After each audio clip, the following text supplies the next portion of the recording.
up? This is certified graphic designer Christopher Michael Cooper. This is simply drawing lesson 8. This one's going to be a bit different. I'm just going to read to you some tips about measuring. Measuring grid. You could buy ready-made framing devices or make them up out of an old picture frame. Simply draw a grid on a glass frame that's the same proportion as your paper. This can be used as an aid for measuring your drawing. Lightly divide your page into the same number of squares, but make sure they're light enough to be erased later.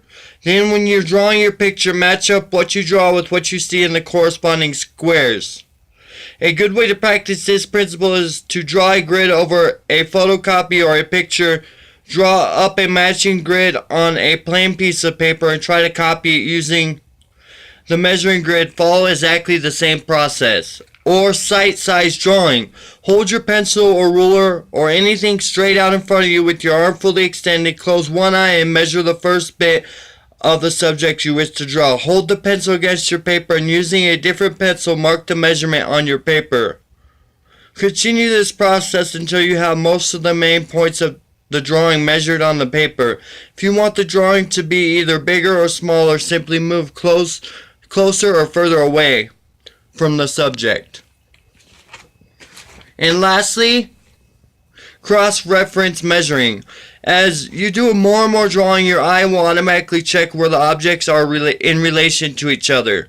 Looking at the hat and the bottle, for example, you would always check where the top of the hat is relation to the bottle if you draw a hat or bottle. Compare the width of the bottle to the hat. Double check how each bit measures compared to the objects around it. Most importantly, draw what you see and what you think you see. The measurements will not be what you expect at first, but trust them. They will make more sense when everything is together. So, the hat and the bottle, I'm going to show you a picture of it. So, hopefully this helped you out with measurements, with drawing. This is simply drawing lesson 8. I am certified graphic designer Christopher Michael Cooper. Peace.